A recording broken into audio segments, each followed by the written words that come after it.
Like literally, I'll be in bed like this, and I'll wake up and I'll have to be like this. And I'll lay back down. I'll lay down good. Oh my god.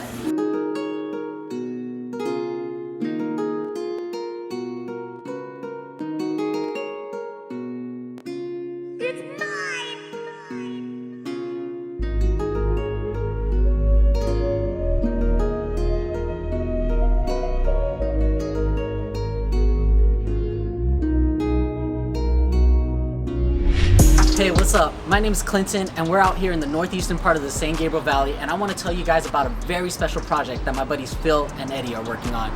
A few months ago, they came across a restaurant for sale in the middle of the pandemic. Everything kind of worked out in their favor, and before they knew it, they had the keys to a brand new restaurant nestled in the beautiful city of Sierra Madre in their hand. Since then, it's been a mad rush to remodel, rebrand, and reopen to the public. Currently, we are remodeling the restaurant, and overall, to get to the grand opening, it has been a little bit hectic, but we want to share with you our experience and bring you along for the ride.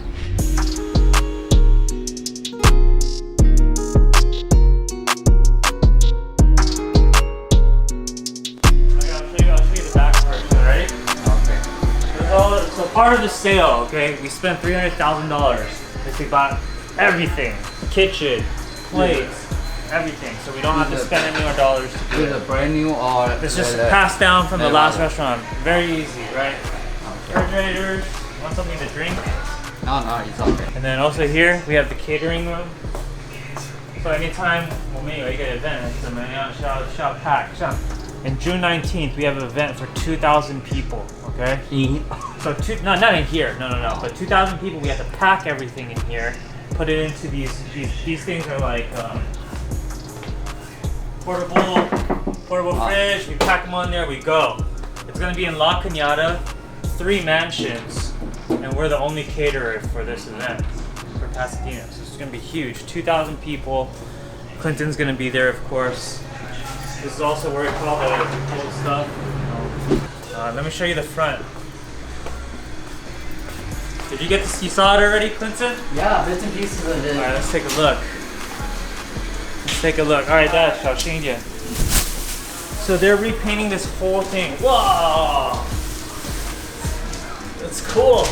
It used to be white, but because Carmen's sister did the interior, she says the top's got to be all black. So it's kind of different. How's it going, boss? This is my dad. Dad, this is Steve. Steve's helping us do all the contracting work and everything.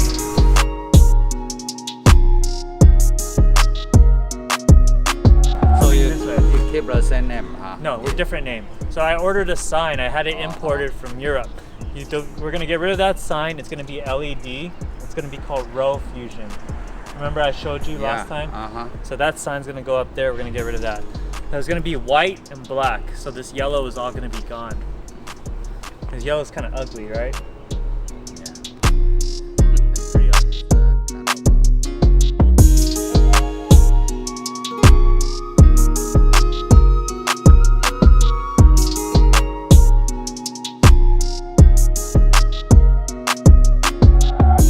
So you've been wanting to like own your own restaurant for a minute now. You've been talking about this for a long time, even before you like came across Sierra Fusion. Remember when we used to do the tastings for the breakfast? Yeah, fuck yeah, dude. For Yeah. hell yeah, man. That was a test to see whether we had it or not, and confidential. You can't tell. If our talent for back of house has been cooking for 15 plus years, Who is that? you know, it's my buddy Phil. We've gone through the good and the bad together, and we know, how to deal with each other without killing each other. And at the end of the day, I think that's the most important component of a partnership, a business partnership.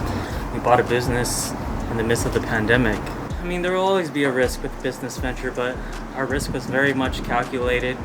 We negotiated this deal when there was a lot of uncertainty as to what was going to happen, when things were going to open up, when these vaccines were going to roll out, right?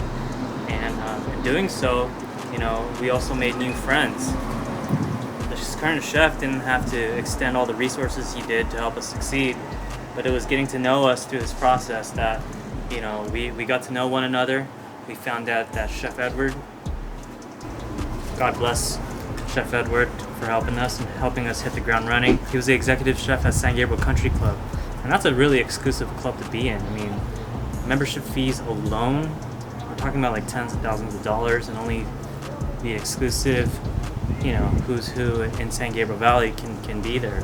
Essentially what he did was he made sure that he was going to stay on board to help us transition. He made all the requests to people that he's worked with over the last few decades that he insisted that they should get to know us. Thank you for choosing 2 young kids from Pasadena to carry on your legacy. Thank you for making all the relationships for us, or bridging the relationships for us, and we're excited to take this to unprecedented heights. So.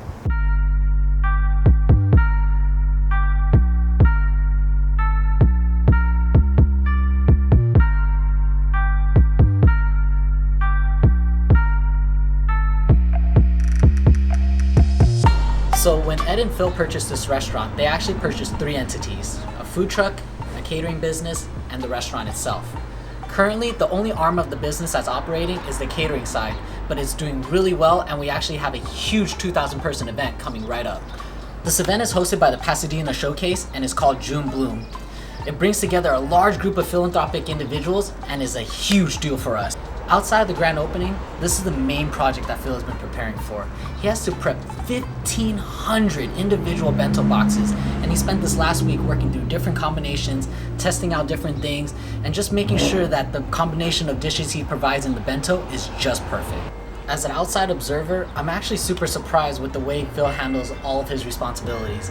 I mean, not only is he running the catering business and garnering new business for it, he also has to make sure that the food truck gets up and running and also coordinate the remodel, not to mention his day-to-day responsibilities of being a chef, cooking, cleaning, taking calls, and all the other things that come along with being the owner of a business. But as far as the restaurant goes, everything is going according to plan, and we're poised to open about 2.5 weeks from when I'm shooting this, and we're all super excited. Phil has been in the industry for over 15 years now and seen a lot in his time. Watching him operate over this last week has given me confidence in his ability to not only cook the food, but to run a successful business as well. Because let's be honest, running a successful restaurant, at least one like this one, is really only 20% cooking and 80% everything else. We have great plates. My big production day is Tuesday. And then this is for 50 people, I think. Yeah, 55 people here Wednesday. Yeah. And then Thursday we have this. This is for 100. This is for 255 people. Damn, so that's like 300 people in 2 days. Right. And then Thursday we also have, every single day we're still doing we're cooking for 35 people, 3 meals a day, 7 days a week. That's your regular. That's the regular. So that's happening every single day. But we produce those like 3 times a week. And then on top of that, that's when we've been doing that. We did that the first 2 weeks, and then we started picking up catering orders. We were doing like 1 a week for the beginning, and then. And that's what these are. These are. These are all separate catering orders. But that being said, right now I'm spread very thin because I have to cook. I have to do all these other things, so I can get people to do these other positions like manage my office. Manage the back office, like people to run the kitchen. I'm gonna get another person to do my catering. And then organize that. So I've had a point to people on all these things.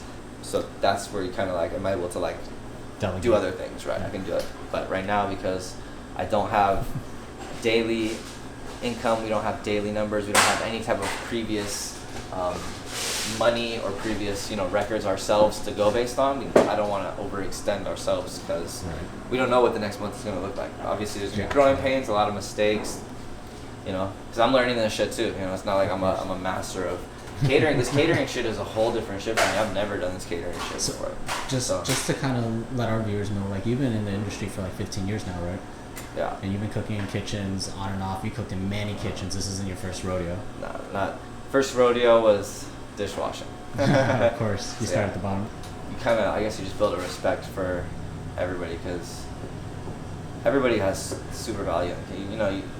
Soon everyone talks shit about a dishwasher, but soon the dishwasher doesn't show up and you gotta wash those dishes, you're not so happy, Yeah, it's a pain in the ass. So whether it's valued in terms of how value you because you don't want to do their job, or value it because, they actually are assets to the restaurant, which I think all the positions are, there wouldn't be a position that wasn't really important if it would be made, you know. So, Essential. right? So it's not just about giving the food that you like to give. It is a business, exactly. Yeah. You have to be able to pay your bills. You have to be able to maintain your employees as much as you love them. Like you have to be able to treat them right. They prefer longevity in a job that's going to treat them right over, you know, a lot of money now and have no job later, you know. So I mean, it's just a good balance, and I think a lot of successful restaurant people have found that balance, and I think there's not enough information or not enough people who know the balance between the two, right? So that's like really, I think that's where you're gonna find a lot of your most successful restaurateurs. And where I think I separate myself from everyone else is that, you know, I've taken my time to learn not just the technical food, but like the administrative part, right? You can make the best dish in the world, but if you can't cost it out and it can't, you know, it's not gonna make money, or it's not gonna, then there's no hope. You know, yeah, exactly. Like you're cooking for a hobby, you're feeding friends. You know, you're not necessarily doing it for a business. So don't open a business. If that's what you want to do, you know, cook for your friends and stuff. Go make your money a different way, because you're not gonna make money. You're gonna lose money. I mean, I wouldn't even go as far as say that I'm some like master chef and I could take on, like, you know, I'm not anything. But you don't need to be. Right, and I would never consider of course, I'm competitive, so you want to throw down, like, I want to cook, you know, I love to cook, I want to throw down, I want to, you know, have fun, even if you just want me to come cook, I'm even down for that, right? Yeah. But it for me, it is about, like, where I feel like my edge comes is, like, my ability to kind of, you know, do a little bit of everything, see everything, and as I'm becoming more capable as a, you know, business owner, restaurant owner, I'm becoming even more able to do these things, even more like aware. So just I think my ability in the restaurant even just keeps growing, right? So it's like, it's pretty crazy to think that, you know, I thought every time I keep going to places with like things in mind. I want to do this, I want to do that, I want to learn this. And like the last place I took, I was thinking in my head like, it's not too much for me to learn here. I learned a ton, you know. And so, and whether it's actual information, you know, or just like a feeling that you get from something, you know. So it's like going partying, raving, all that stuff, you know. That's not so much something that I can remember specifically, but I know the feeling that it gets me, the way it makes me feel, you know. Those are things that I carry on in me, like everything, you know. So it's like, it helps me when I'm down. It helps me feel good, you know, because I'm like, you know, like life isn't like this all the time. Life isn't rough all the time. So you gotta have the highs to appreciate the lows, and have the lows to appreciate the highs. Definitely.